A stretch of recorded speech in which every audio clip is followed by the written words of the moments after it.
Tapi kalau di Kota Jayapura itu selama sudah 20 tahun ini saya sudah kerja dan saya yakin dan percaya juga bahwa masyarakat pasti kenal lah saya, sehingga saya bersiap sedia untuk maju di calon. Kalau untuk berubah, saya pikir tidak, karena hanya Tuhan saja yang bisa berubah segala sesuatu ya. Kalau Tuhan itu bersabda jadi. Kalau ada hari-hari apa saya bikin baleo saya, itu saya tulis di situ NKRI sampai mati. Jadi kalau saya sendiri itu tidak akan pernah jadi pengkhianat bagi bangsa. Halo Sobat Cepos dimanapun kalian berada, kembali bersama saya Gratianus Silas, pemimpin redaksi Cepos Online di program Pemilu Grafi, di mana kita akan membahas terkait dengan situasi politik yang ada di Provinsi Papua dan lebih khususnya di Kota Jayapura, di mana kita akan membahas terkait dengan Pilkada Kota Jayapura. Sejumlah tokoh, sejumlah sosok telah mendeklarasikan diri untuk maju pada Pilkada Kota Jayapura, dan satu di antaranya adalah anak adat asli Port Numbai, Bapak yang selama ini kita kenal turun di masyarakat dan dikenal oleh banyak masyarakat. Bapak yang bukan baru di pemilihan kepala daerah, karena beliau sudah memiliki track record panjang di dunia politik, khususnya di Provinsi Papua dan terlebih khusus lagi di Kota Jayapura. Siapa lagi kalau bukan Bapak Abisai Rolo. Bapak, selamat datang di kantor Cepos, khususnya di kita di studio Cepos TV. Selamat siang, terima kasih saya bisa. Siap Bapak. Datang di Cepos ya. Baik Bapak. Jadi alasan kami mengundang Bapak di sini tidak lain untuk membahas terkait dengan persiapan Bapak yang telah mendeklarasikan diri untuk maju di Pilkada Kota Jayapura. Untuk mengawali kita punya talk show pada siang hari ini, mungkin saya tanya-tanya sedikit dulu Bapak, kabar bagaimana? Sehat-sehat? Sehat selalu. Puji Tuhan. Puji Tuhan. Alhamdulillah sehat selalu. Oke, Bapak kegiatan belakangan apa Bapak, kesibukannya? Ya kegiatan sekarang sih ya cuma sibuk-sibuk untuk persiapan maju. Persiapan maju? Ya maju, tetapi kegiatan rutinitas di kantor Dewan juga tetap jalan. Jadi teman-teman Sobat Cepos perlu tahu bahwa selain mencalonkan diri sebagai kepala daerah di Kota Jayapura, Bapak Abisai Rolo juga merupakan Ketua DPRD Kota Jayapura yang sejauh ini masih aktif. Hingga nanti Oktober ya kalau tidak salah ya Bapak dan tapi kemarin sudah terpilih lagi sebagai Ketua DPR, mohon maaf maksud saya sebagai anggota DPRD Kota Jayapura. Jadi kemarin terakhir untuk persiapan proses politik Bapak maju seperti bagaimana? Artinya kalau kita dengar terakhir kan ada pendaftaran di partai-partai dan kemudian dilanjutkan atau diikuti dengan fit and proper test. Nah kalau untuk Bapak sendiri bagaimana? Jadi kita setelah dari Pileg Pilpres, kemudian setelah itu penetapan oleh KPU dan ada gugatan di MK. Ada gugatan di MK itu untuk Kota Jayapura tidak, untuk Golkar Kota Jayapura tidak, untuk provinsi. Tetapi karena saya sebagai ketua partai kota Golkar Kota Jayapura, jadi bertanggung jawab juga untuk provinsi, kursi provinsi yang di Dapil 1 dan 2. Nah, yang digugat adalah Dapil 1. Kemudian Dapil 3 Sentani dan Dapil 5. Akhirnya kita datang di Jakarta, mengikuti semua, dan puji Tuhan pada akhirnya semua sudah selesai. Pada saat saya di Jakarta, kita Golkar itu solid. Jadi ketua fraksi Pak Sujana, kemudian Ibu Yuli, Pak Noi, Bu Rike, ya mereka ini sebagai teman-teman di Dewan, tetapi juga sekretaris partai Pak Dr. Samsir dengan anggota Dewan yang baru terpilih. Mereka lah yang begitu dibuka pendaftaran di partai-partai, mereka lah yang aktif untuk mendaftarkan saya. Padahal saya lagi di Jakarta. Jadi itulah solidnya Golkar. Kebersamaan Golkar itu luar biasa. Mereka lah yang mendaftar saya di semua partai. Kemudian setelah saya kembali, karena saya juga ditugaskan untuk amankan nanti di sidang, dan selesai saya balik, kemudian saya lakukan silaturahmi dengan partai-partai yang sudah didaftarkan. Jadi saya silaturahmi semua partai tanpa terkecuali sit maupun non sit ya Bapak. Yang non sit belum, yang sit semua. Sit semua saya. Kemudian yang satu mungkin belum, itu PKN. Tetapi formulir sudah, mudah-mudahan saya akan ikuti juga. Kemudian saya bersilaturahmi dengan semua, sekaligus dengan fit and proper test. Jadi visi misi saya sampaikan di partai-partai yang saya sudah daftar dengan tujuan adalah kalau memang dengan fit and proper test saya dan partai-partai menilai bahwa layak saya untuk bisa mendapatkan partainya, puji Tuhan. Puji Tuhan, baik. Ya. Ya. Tetapi nanti itu kepada kandidat yang lain sama, puji Tuhan saya. Tidak ada masalah, semua itu baik. Bapak berarti lebih terbuka ya? Iya, terbuka. Ya. Jadi saya intinya bersilaturahmi dengan semua partai politik. Ya. Supaya kita membangun hubungan baik dengan partai-partai politik yang ada di kota. Yang non-seat juga nanti satu saat saya akan bisa berkunjung. Berarti setelah diagendakan? Iya, diagendakan gitu, untuk saya akan datang semua. Berarti tadi malam terakhir Demokrat ya Bapak? Demokrat saya terakhir fit and proper test di Demokrat terakhir. Oke. Bapak kalau untuk Kota Jayapura sendiri, kalau kita berkaca dari ini kan berdasarkan hasil MK sendiri, putusannya adalah berkaca dari hasil pemilu 2024 atau Pileg 2024 dan Kota Jayapura sendiri punya 6 kursi kalau tidak salah. Kota Jayapura kita 6 kursi. 6 kursi. Nah, untuk butuh Bapak maju sebagai kepala daerah di Kota Jayapura sendiri sebenarnya membutuhkan berapa kursi dan apakah harus koalisi dengan partai lain atau Golkar bisa sendiri maju? Mungkin Bapak bisa jelaskan. Jadi aturannya undang-undangnya itu harus 20%, itu berarti 7 kursi. 7 kursi ya. Karena kita ada 40 kursi, itu berarti harus 8, tetapi karena kita sudah berkurang jadi 35, sehingga berkurang juga 20% menjadi 7 kursi, kita Golkar 6 kursi. Berarti hanya tambah 1 kursi saja. 1 kursi ya. Ya. Tetapi kalau memang dari partai-partai yang sudah saya silaturahmi ini dan menyampaikan sedikit visi misi saya, ya kalau memang berkenan untuk bergabung dengan Golkar, ya puji Tuhan. Puji Tuhan ya. Dan memang harus berkoalisi. Koalisi itu penting. Ya. Seperti begitu. Jadi kalau kita bicara dalam konteks politik ini sendiri, selain persiapan dari Bapak secara personal, persiapan-persiapan lain untuk pilkada ini seperti bagaimana teknisnya Bapak? Iya, jadi yang pertama untuk persiapan itu adalah termasuk diri sendiri dulu. Iya, betul. Kemudian setelah itu baru dukungan partai politik. Ya, diri sendiri itu ya berkaitan dengan mungkin ijazahnya, kartu, ya persyaratan. Administrasi. Diri sendiri kemudian didukung oleh partai politik. Ya. Kalau Golkar itu 6 kursi, maka ya kalau ada yang bertambah harus 7. Kalau 6 nanti tidak bisa maju. Karena itu kurang dari 20%. Sehingga persiapan saya, jadi saya ini kan sudah maju dari 2009. Betul, perjalanan panjang politiknya Bapak nih. 2009 saya maju, terus putaran keduanya 2010. Dan pada saat itu ya Pak Mano terpilih. Ya, saya welcome, silakan. Ya, saya anggap bahwa itu adalah sukses tertunda. Kemudian 2017 juga sudah siap-siap mau maju, tapi terkendala dengan partai. Saya biasa-biasa aja lah, sudahlah, mungkin belum waktu Tuhan. Sehingga saya biarkan itu semua berlanjut, dan sekarang tiba pada yang saat ini 2024, ada saya siap lagi untuk maju. Jadi saya ini rupanya ya terkadang lagu bilang jangan sampai 2 kali, jangan sampai 3 kali. Jadi mudah-mudahan 3 kali ini kalau Tuhan berkehendak jadi. Gitu. Bapak kalau di dunia politik itu disebut sebagai petarung sejati. Golkar kan salah satu koalisi dari Prabowo Gibran, dan Prabowo adalah mungkin bisa saya katakan atau simpulkan sebagai refleksi dari Bapak sendiri, atau Bapak merupakan refleksi juga dari Pak Prabowo. Jadi tidak menutup kemungkinan bahwa di tahun ini mungkin tahunnya Abi Sairolo sudah untuk Kota Jayapura. Seperti begitu ya.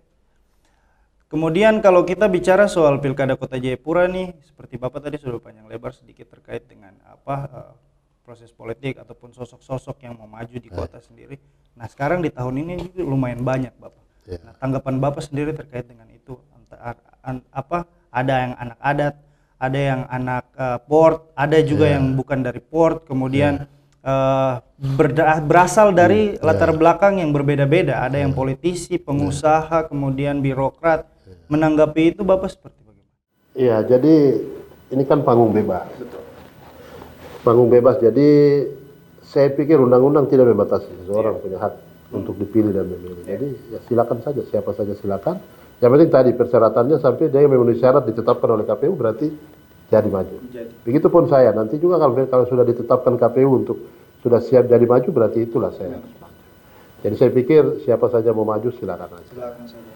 Memang terkadang sih orang selalu bilang bahwa ini harusnya orang daerah ini sendiri, misalnya di beberapa kabupaten dan lain itu. Tapi bagi saya ya, kalau memang ada dari yang bukan dari orang Polonuma yang mau maju silakan saja.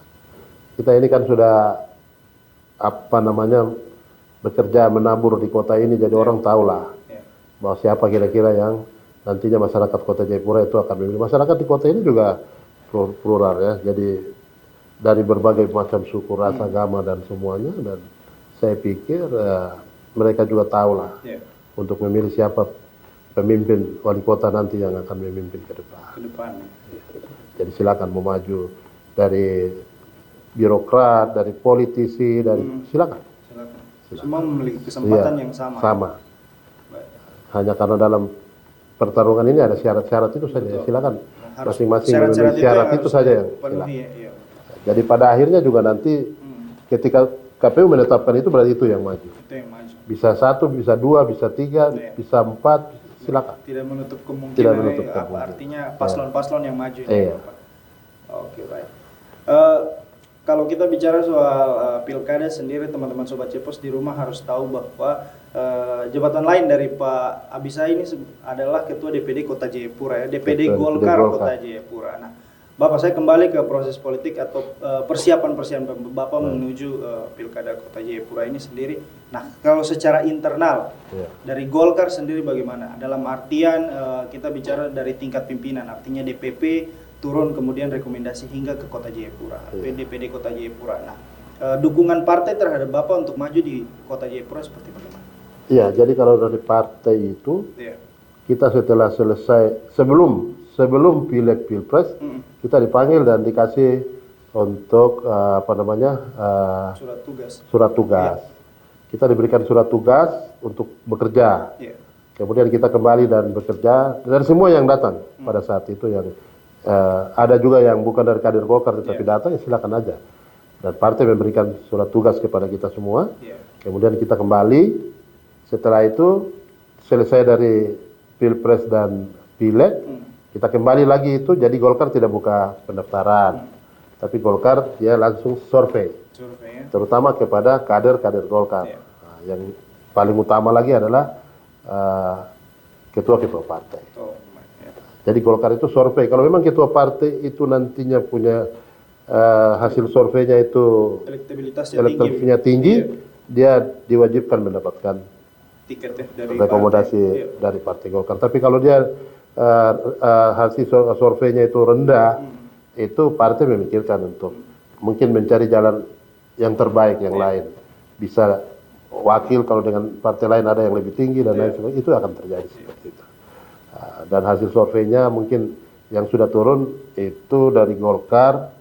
Ya, saya juga sih tidak mau bicara sebenarnya. Kalau saya bicara diri sendiri kan tidak enak, biar orang lain yang bicara bahwa memang hasil survei saya masih dinyatakan tinggi. Masih tinggi ya. Dari LSI ya. Lembaga survei yang dipakai oleh Golkar ya. Oleh Golkar. Jadi kita ada sekitar 14 lembaga survei yang baru diberikan untuk kita survei awal itu adalah LSI. Berapa kali survei ke Bapak? Nanti 3 kali kita. 3 kali. Sejauh ini sudah? Yang sekarang sudah keluar yang hasil dari bulan April, kemudian yang bulan Mei. Kemudian nanti keluar lagi nanti yang awal Juli itu kita ada survei kedua. Ada survei kedua. Survei kedua. Ya. Jadi seperti begitu prosesnya. Kalau kita bicara soal ini, apa tadi Bapak sampaikan terkait dengan survei dan rekomendasi itu sendiri.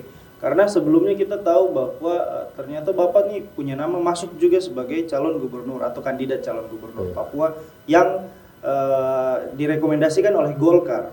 Nah, tapi kemudian dalam proses berjalan Bapak justru majunya di Kota Jayapura. Mungkin Bapak bisa menceritakan sedikit proses itu sampai kemudian ada nama yang keluar dari, kalau tidak salah ada 3 nama. Iya, baik. Jadi waktu kita datang pertama sebelum pileg dan pilpres itu diberikan surat tugas. Surat tugas itulah saya diberikan untuk tugas juga untuk bisa maju sebagai calon gubernur Papua. Tetapi setelah kita diberikan pada hari itu juga saya bicara dengan ketua partai Pak PLT Pak Doli bahwa Pak Ketua, saya ini lebih nyaman di kota saja. Saya tidak ingin untuk maju di gubernur. Nah, tapi surat tugasnya saya bawa.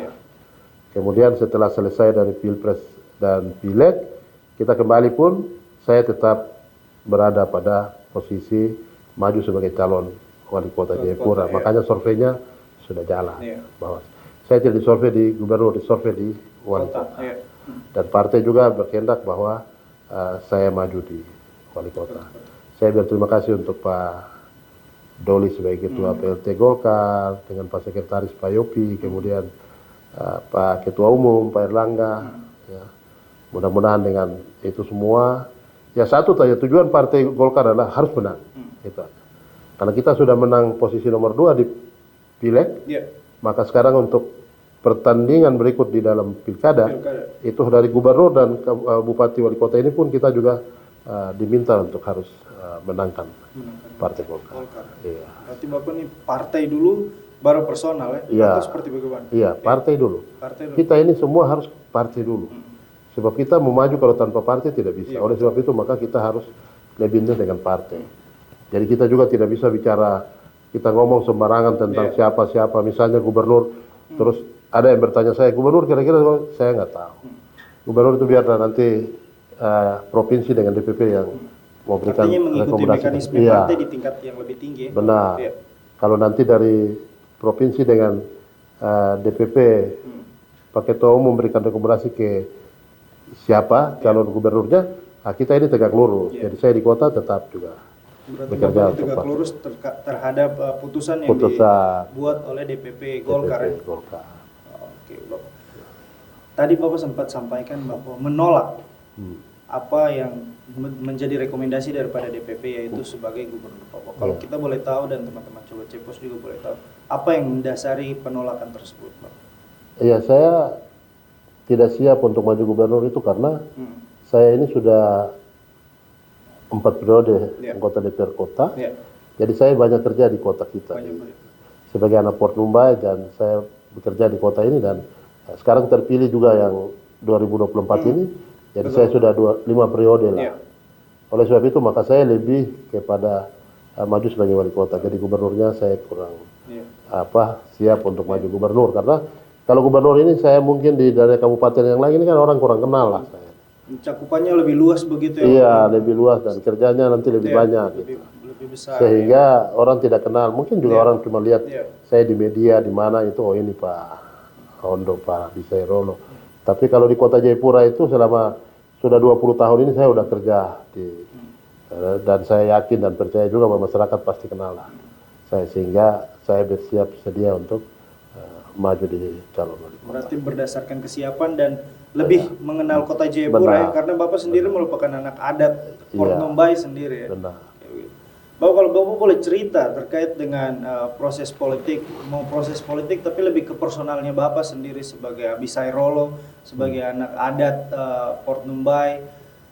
Bagaimana awalnya seorang Abisairolo ini bisa menjadi politisi di Golkar itu sendiri? Iya, saya mulai di politisi 2004. Jadi dulu saya sebenarnya sih tidak berpikir jadi anggota dewan. Saya kerjanya itu ya di hutan, tinggal di koya, kerjanya hanya nyensor-nyensor kayu, jual-jual kayu. Saya juga di pasar juga, beli pisang dari masyarakat, saya jual di pasar. Beli kelapa dari kampung, saya jual di pasar. Kemudian saya kerja kayu, itulah kerja saya. Kemudian saya tinggal di koya dan dari tahun 89 sampai dengan 97 baru saya masuk. Saya dapat rumah di Kota Raja, asrama haji, dan saya pindah dan tinggal di asrama haji. Kemudian pekerjaan saya masih terus dan pada saat itu saya sudah ada pekerjaan-pekerjaan dari pemerintah, kerja irigasi, proyek lah. Kemudian setelah 2004 baru saya beralih ke politik. Beralih ke politik ini juga karena yang mengajak saya dan ingin untuk saya maju adalah ibu. Jadi istri ya. Saya selalu bilang saya tidak mau, tapi karena ibu dengan Maitua dengan kakak ini terus artinya support system support itu. Mereka juga pergi ketemu dengan partai, dengan Pak almarhum waktu itu Pak Bonai sebagai ketua partai. Dan beliau juga bilang, beliau tahu lah nama saya, cuma belum pernah kenal lah saya. Nah, akhirnya sudah dengan keinginan dari ibu, istri dan kakak ini, akhirnya sudah saya bilang ya cobalah kalau maju. Dan pada akhirnya saya maju 2004 dan ya, Pak Bonai almarhum itu guru besar saya juga yang bawa saya masuk ke Partai Golkar. Kemudian saya terpilih sebagai anggota DPR Kota Jayapura 2004. Berarti satu kali maju itu langsung terpilih? Satu kali maju langsung terpilih. Iya. Setelah 2004, kemudian 2009 itu ada sedikit masalah di partai dengan ini, akhirnya berpindahlah saya ke Partai PKPI. Baik. Waktu itu ketuanya adalah Pak Haji Junaidi Rahim. Saya dikasih nomor urut 1 juga. Akhirnya saya puji Tuhan terpilih kembali 2009. Kemudian 2014 saya balik lagi ke Golkar lagi. Dari Golkar saya balik ke Golkar 2014 sampai sekarang saya tetap adalah kader Golkar. Jadi ke PKPI itu hanya penyelamatan saya. Menyelamatkan diri ke partai, baru setelah itu saya balik lagi ke Partai Golkar. Ada sedikit lah masalah, jadi saya pikir waktu itu pasti orang tahu lah saya seperti apa masalah pindah ke Partai PKPI. Bahwa kalau untuk sebagai anak asli lah, Portembaya, anak Kota Jayapura, kemudian tadi Bapak sudah menceritakan kilas balik perjalanan Bapak tinggal di kota ini dan proses politik yang telah dilalui. Melihat Kota Jayapura sebagai satu keutuhan, satu kota yang besar atau suatu rumah yang besar kita di Kota Jayapura, ibu kota provinsi juga. Dari dulu sampai sekarang, kira-kira kalau Bapak lihat dari kacamatanya Bapak, perubahan-perubahan apa yang telah terjadi dan apa harapan seorang Abisai Rolo untuk Kota Jayapura ke depannya seperti apa? Ya, baik. Jadi kalau saya lihat kacamata saya untuk Kota Jayapura dari sebelum saya jadi anggota dewan, saya masih di kampung, saya tinggal di Koya dan seterusnya. Kita dulu orang dari Spau itu tidak ada jalan di darat, tidak ada jalan darat. Kita selalu lewat perahu saja, lewat Hamadi.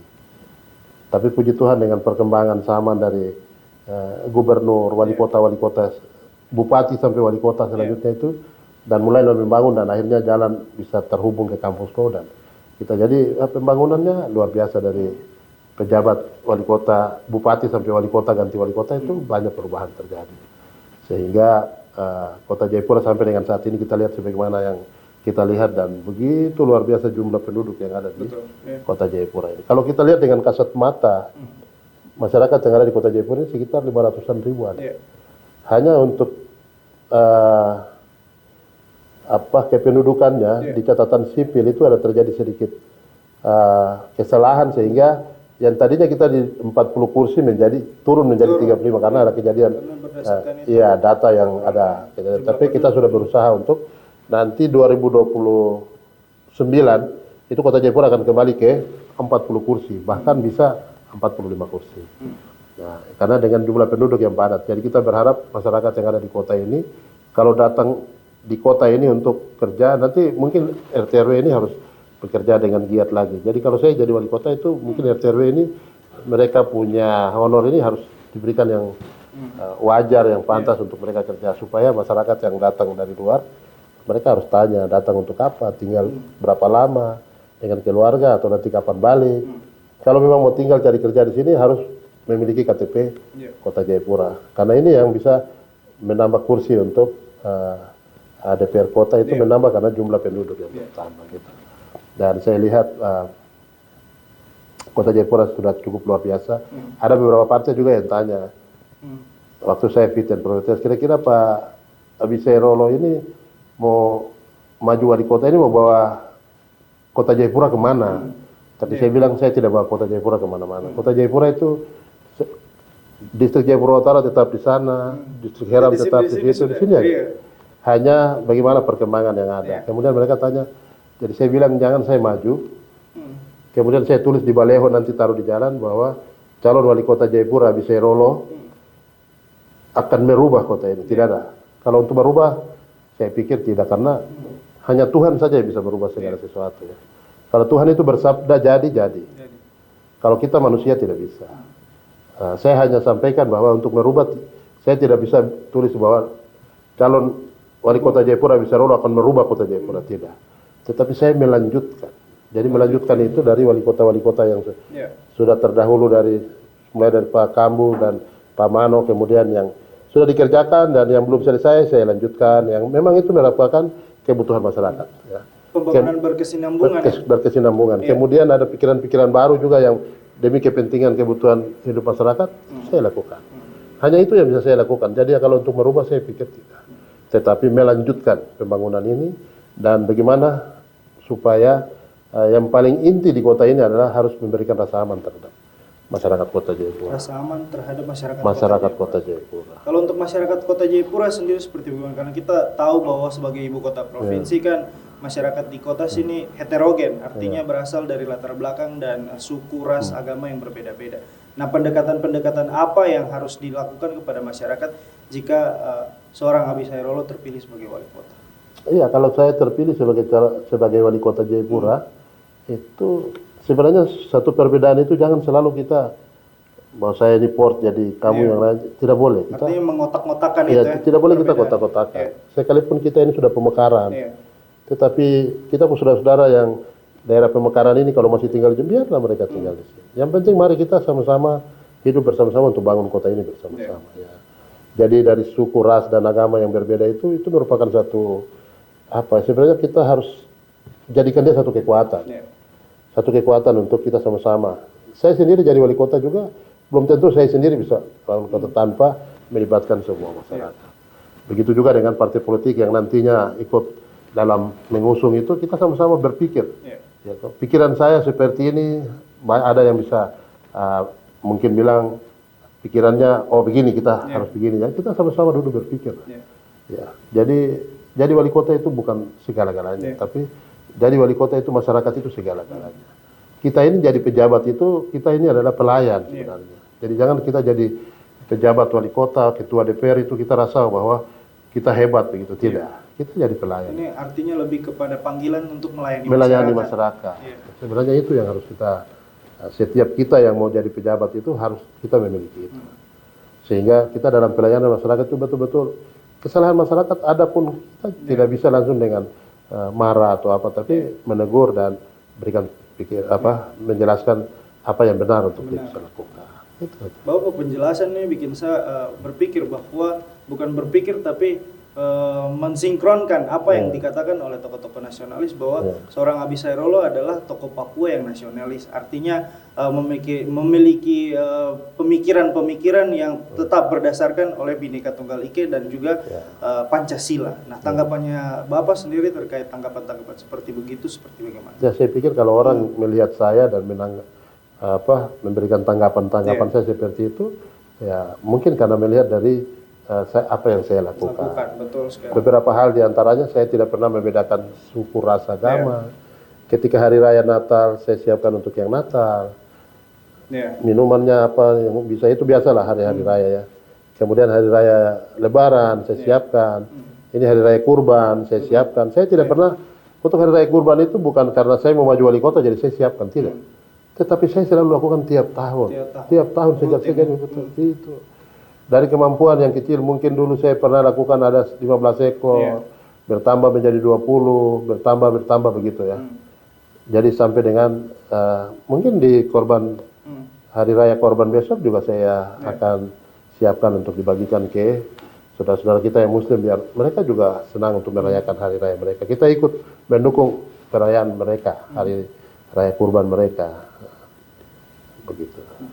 Salah satu ungkapan yang tadi seperti saya sampaikan, Abi Sayrolo merupakan tokoh Papua nasionalis itu salah satu pembuktian adalah memberikan istilahnya garansi atau memberikan lampu hijau kepada pemerintah pusat, terlebih khusus Presiden Jokowi untuk membangun istana negara di Provinsi Papua. Dan ini memang di beberapa daerah sendiri sudah dilakukan, dan untuk Papua lebih khususnya di Kota Jayapura sendiri hal itu datang dari seorang Abi Sayrolo dengan pemberian tanah atau lahan untuk membangun istana. Nah, mungkin Bapak bisa cerita sedikit prosesnya bagaimana sampai kemudian ada istilahnya pelayanan itu diberikan dan kepada presiden itu. Iya, baik. Jadi itu persoalan itu terjadi pada 2019. Yang persoalan terjadi di Surabaya. Kemudian itu berimbas sampai di Papua ini, di Papua Barat. Kemudian Papua sendiri, Kota Jayapura terjadi persoalan masalah masyarakat sampai akhirnya demo dan terjadi kerusuhan. Ya, pada saat itulah kita dipanggil ke presiden. Jadi saya ini ditelepon oleh Pak almarhum, Pak Kabinda, Pak Napoleon, bahwa ada undangan untuk berjumpa dengan presiden. Saya waktu itu sebagai manajer Persipura U18. Jadi saya bawa anak-anak U18 bermain di Bontang, Kalimantan.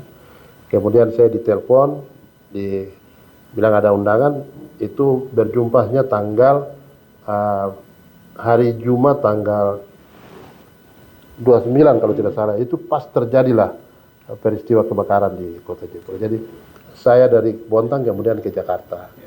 Sampai di Jakarta karena peristiwa itu terjadi, makanya ditunda. Hari Jumat itu ditunda, kemudian kita berjumpa dengan Pak Presiden pada tanggal 10 September. Itu di Istana Presiden kita jumpa. Saya ini ditunjuk sebagai yang membacakan pernyataan sikap. Jadi saya membacakan pernyataan sikap itu termasuk poin-poin yang kita minta. Salah satunya ya pemekaran itu. Dan puji Tuhan Pak Presiden Jokowi telah setuju dan sudah terjadi sekarang ini. Salah satunya diantara itu adalah membangun asrama-asrama untuk anak-anak Papua di seluruh wilayah negara Indonesia, sehingga mereka kalau kuliah apa nanti itu poin-poin itu termasuk pegawai-pegawai Papua, orang Papua bisa menjabat di seluruh pemerintah di Indonesia. Jadi boleh di Bali, di Jakarta, di mana itu Papua juga bisa. Itu beberapa poin yang kita minta pada saat itu. Kemudian salah satunya yang pada saat itu saya sampaikan, karena saya ini sebagai Ondo jadi punya tanah, tapi saya pikir kalau tanah banyak-banyak juga sampai habis kita tidak ini. Keinginan saya ingin memberikan tanah kepada negara untuk membangun Istana Presiden. Jadi saya ingin hibahkan tanah. Dan itu ketika saya masukkan dalam suatu pernyataan pada saat sampaikan ke Pak Presiden, dan Pak Presiden setuju untuk membangun. Pada saat itu 2019 beliau bilang tahun besok kita bangun 2020. Tetapi karena 2020 COVID lebih dulu datang, akhirnya itu tertunda sampai sekarang. Lahan yang sudah disiapkan itu sekitar 16,8 hektar. Jadi itu sudah siap untuk dibangun. Nah, mungkin dalam kesempatan ini juga saya berharap mudah-mudahan Pak Presiden untuk masa berakhir masa jabatan ini, selain dari IKN, mungkin dilihatlah lokasi itu sudah ada, mungkin untuk pematangan lahan atau jalan itu bisa dikerjakan, nanti dilanjutkan oleh Presiden yang baru, Pak Prabowo dan Pak Gibran. Tetapi Pak Jokowi mudah-mudahan mengakhiri masa jabatan itu dengan perjanjian yang sudah kita buat pada saat itu. Ya, saya kalau sudah mulai dikerjakan jalan, saya pikir orang sudah mulai lihat istana yang akan dibangun ya. Kemudian lahan yang 16,8 itu sudah mulai alat bersihkan, pohon yang mana bisa saya pikir juga tidak semua harus ditebang, tapi dibersihkan mana yang posisi akan nanti bangunan atau apa sih. Ya, pilih lahan itu sudah aman dari segalanya. Dari adat, dari mana semua sudah aman.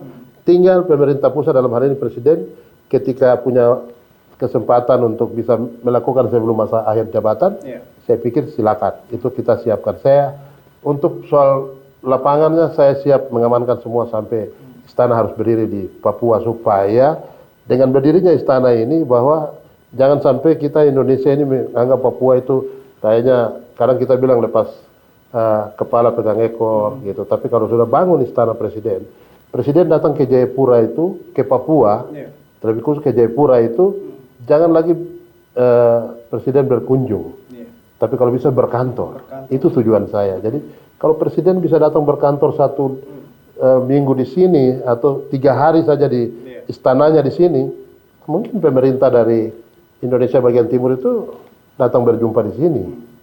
Nah, dengan mereka datang dan Pak Presiden datang di sini dan semua orang datang di sini, itu pikiran saya adalah kita punya mama-mama yang jualan-jualan di sepanjang jalan ini akan peningkatan ekonomi ya, peningkatan itu akan mereka akan rasakan.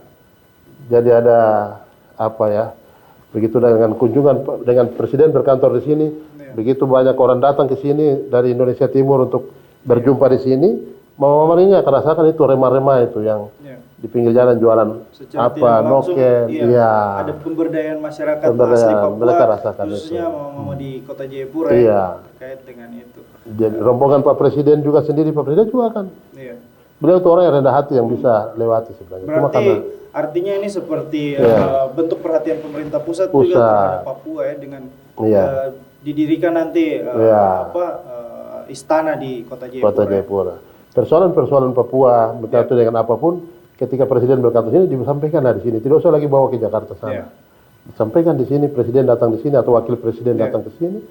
Udah, itu disampaikan supaya lebih diperhatikan Papua ini.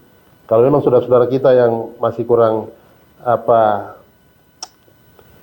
apa dengan kita, mereka masih di hutan ini, saya pikir dengan ada istana nanti di sini dan kita mulailah ajak mereka, mulai TNI Polri, mari kita ajak merangkul mereka dengan baik.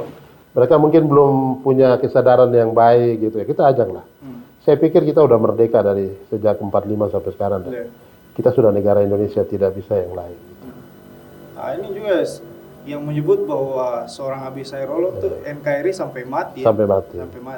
Mungkin bisa jelaskan sedikit dengan itu. Artinya darah daging tulang semua untuk NKRI. Iya, jadi kalau kita selalu bilang harga mati. Harga mati ya. NKRI harga itu kan ada nilainya, ada rupiahnya.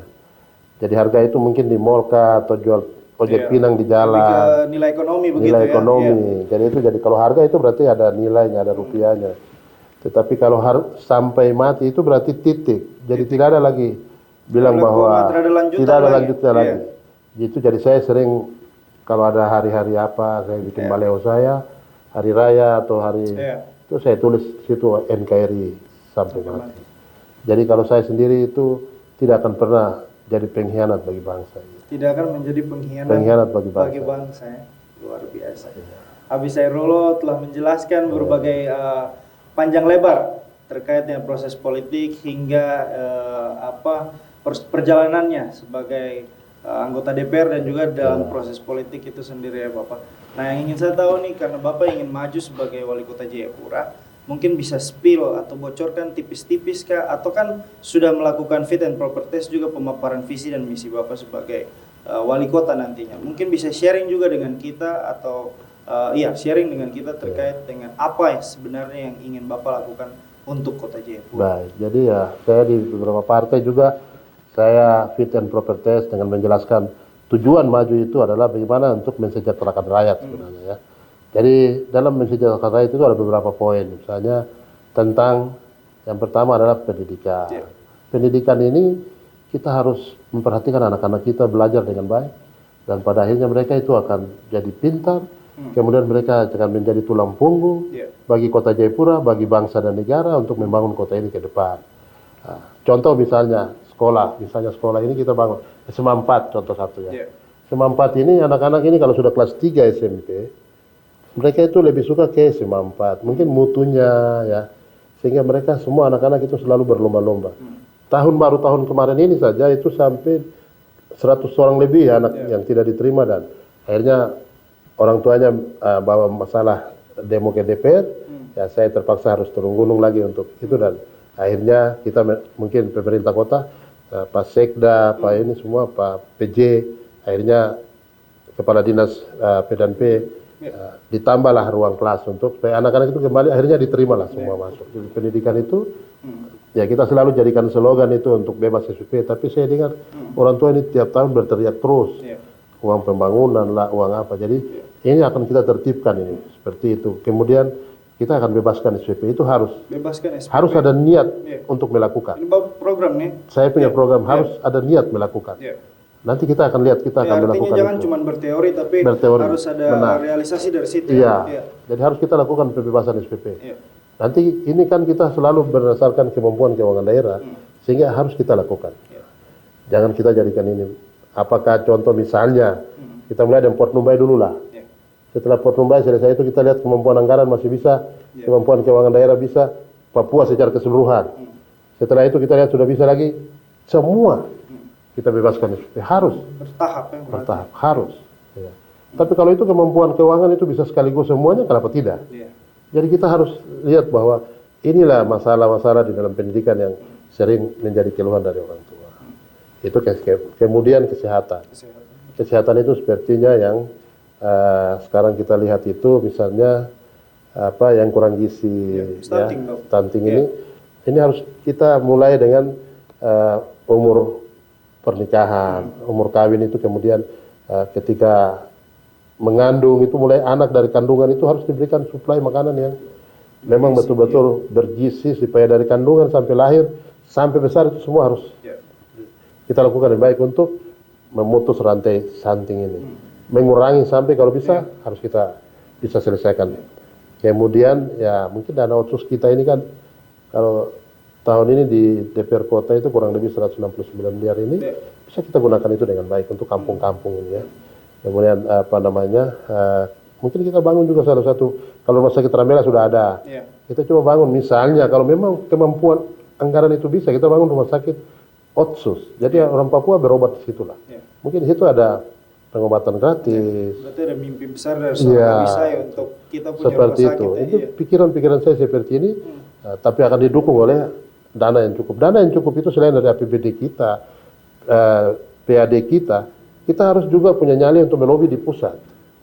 Dan nanti ada OPD kepala dinas ini juga yang punya nyali bagus yang harus kita tempatkan sehingga mereka juga punya nyali untuk melobi ke menteri-menteri yang ada di Jakarta sana untuk membawa uang itu untuk bangun kota ini. Selain dari saya sebagai wali kota, wakil wali kota, tetapi semua dinas-dinas ini juga harus bergerak membantu untuk membangun kota supaya kita berikan kesempatan juga kita berikan kesempatan kepada anggota DPR.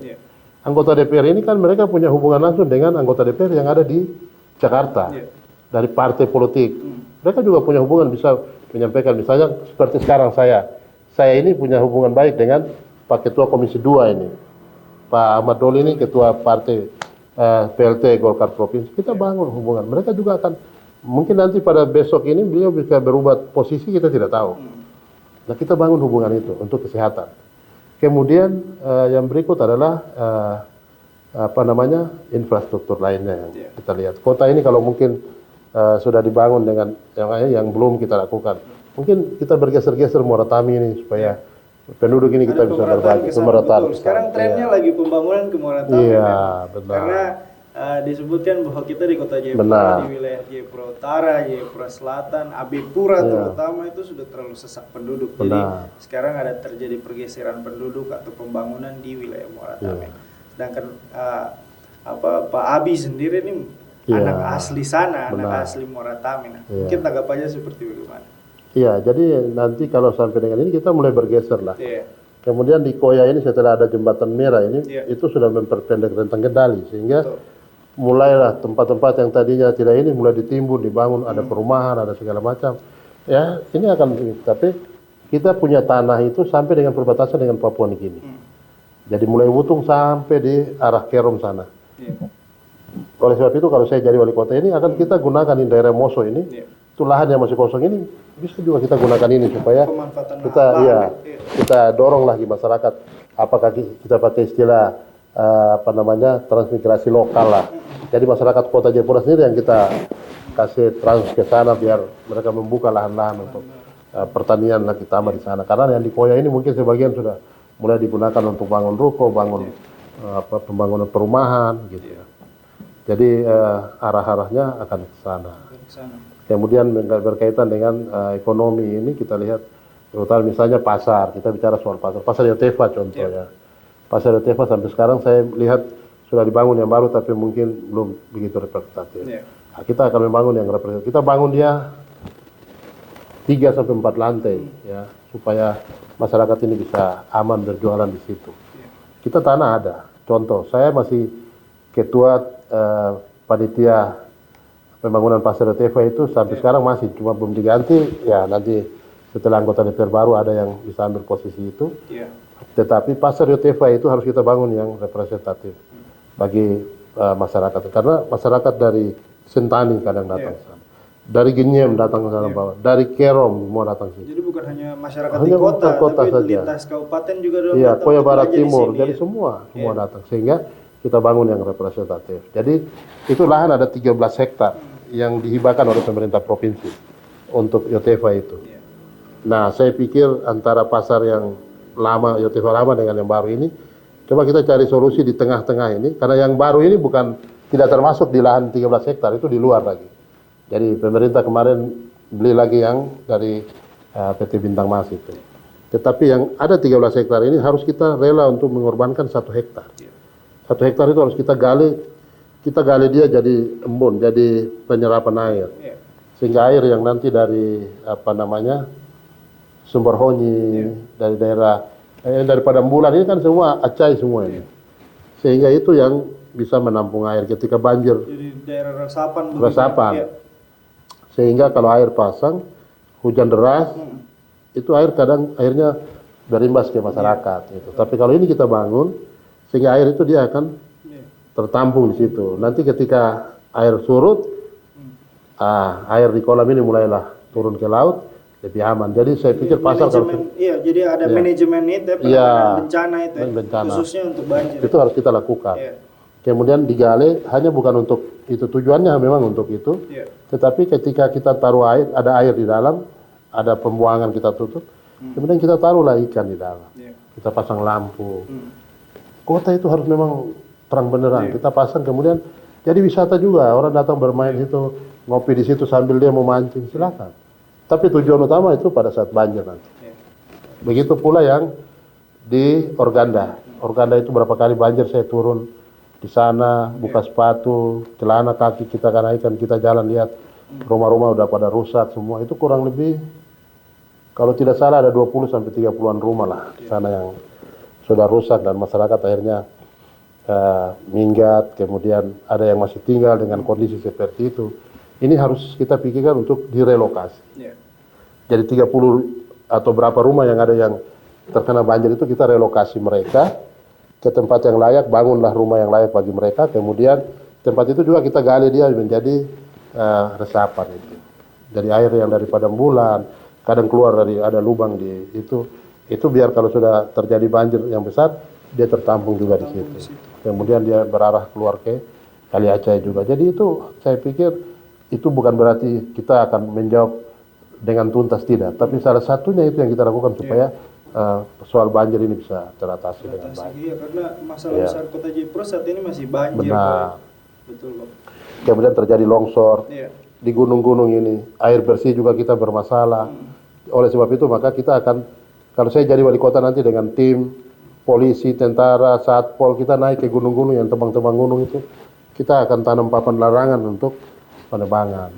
Karena dengan menebang hutan di gunung-gunung ini mengakibatkan sumber air itu mulai mengecil dan debitnya mengecil. Saya udah turun di PDAM punya ada 4 direktur, kita lihat tempat itu pipa yang begitu besar tapi airnya hanya kecil.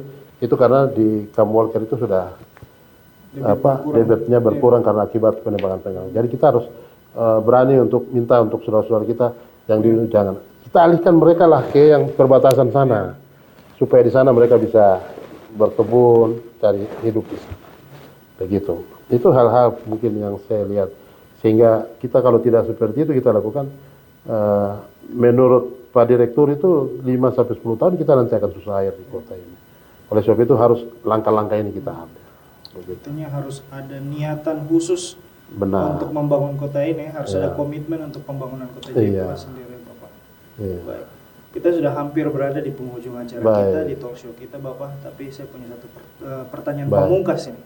Ini kalau kita bicara soal politik apalagi bicara soal kepala daerah tidak lepas dari seorang wakil. Nah, untuk seorang Abi Sairolo nih, siapa pasangan sejati yang nanti akan menemani di Kota Jayapura? Sejauh ini proses politiknya seperti ini. Jadi kalau wakil ini kita lihat Pilkada Kota Jayapura itu normalnya itu 2022. Normalnya 2022 hanya karena dirubah oleh negara untuk disatukan pemilihan serentak. Iya, betul. Maka Kota Jayapura juga diundurkan sampai 2024 yang saat ini akan terjadi pemilihan. Pada saat itu 2022 saya 2020 itu sudah sepakat dengan Pak Rustam Saru, mantan wakil wali kota, bahwa sudahlah kita dua jadi wali kota dan berpasangan wali kota dan wakil wali kota untuk maju di wali kota pada saat 2022 itu. Tetapi karena ini ditunda, kita dua masih intens terus jalan, membangun hubungan baik kita dua sampai dengan sekarang ini. Kemudian setelah saya diundang ke acara-acara yang lain, Kemudian dari Partai PKS, dari ini kan ada yang menyampaikan kalau bisa pasangan dengan Pak Darwis Masih, ya, ada Pak Haji Junaidi Rahim, ada Pak Haji Mansur, ini dari KKSS ini. Jadi saya bilang kalau memang sekarang saya dengan Pak Rustam, itu sudah 220, mudah-mudahan kita masih tetap langgeng atau sekarang saya kembalikan ke survei saja, sudah. Karena yang lain juga ingin, saya bilang sudah survei aja ada wakil-wakil. Supaya siapa wakil yang nanti surveinya tinggi, ya itulah yang akan menjadi pasangan saya. Gitu. Mungkin bisa apakah Pak Darwis atau Pak Rustam masih tinggi, itu yang akan jadi. Berarti dengan kata lain tidak menutup kemungkinan masih bisa terjadi perubahan Bapak.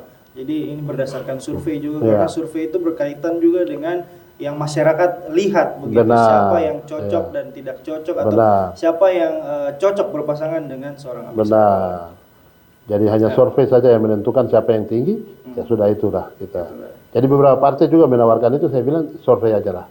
Kalau di survei nanti kalau memang tinggi, karena memang kalau saya sendiri dari hasil survei dari Partai Golkar DPP sudah ada, dan saya kalau tidak salah di situ ada Pak Rustam juga, surveinya ada di situ juga. Nanti jadi dilihat, nanti kalau sudah beredar pasti akan lihat. Iya. Tapi kalau dari wakil juga nanti sendiri ada surveinya muncul, kemudian siapa yang tertinggi, saya pikir itu. Tapi sekarang saya dengan Pak Rustam itu kita masih membangun hubungan baik untuk wakil. Jadi kalau memang nanti survei itu ternyata Pak Rustam ataupun Pak Darwis atau Pak siapa, oke, saya siap yang tertinggi surveinya. Ya. Baik. Teman-teman Sobat Cepos, kita berada di penghujung acara kita. Namun sebelum saya tutup talk show kita kali ini, saya berikan kesempatan untuk Pak Abi Sairolo memberikan closing statement kepada teman-teman Sobat Cepos dimanapun berada. Silakan. Baik, untuk closing statementnya saya terima kasih kalau Cepos hari ini saya boleh berkunjung ke Cepos untuk kita berbincang-bincang persiapan untuk maju sebagai calon wali kota ya. Harapan saya ke depan adalah bahwa ini panggung bebas. Panggung bebas, jadi bagi siapa saja yang mau maju silahkan. Maju ini kan harus ada persyaratan. Ketika persyaratan itu memenuhi syarat dan diterima oleh KPU dan ditetapkan sebagai calon, mari kita sama-sama. Kita bertarung. Saya pikir saya orangnya tidak mau bilang karena saya ini Ondo, saya orang Pornumba jadi harus saya, tidak. Semua orang punya hak, silakan. Rakyat juga tahulah siapa yang akan bisa dipilih. Nanti kalau orang yang nanti pada akhirnya siapa yang terpilih, kita harus terima juga gitu ya. Karena kita manusia ini berusaha, hanya Tuhan yang menentukan. Saya juga dengan banyak hal yang saya berbicara ini, itu dari pikiran saya, tapi mungkin pikiran Tuhan juga beda. Jadi saya selalu berharap bahwa saat ini saya ingin maju, itu niat saya sebagai manusia, dengan bekerja-bekerja yang saya lakukan, tetapi semuanya itu saya kerjakan biarlah Tuhan yang menentukan.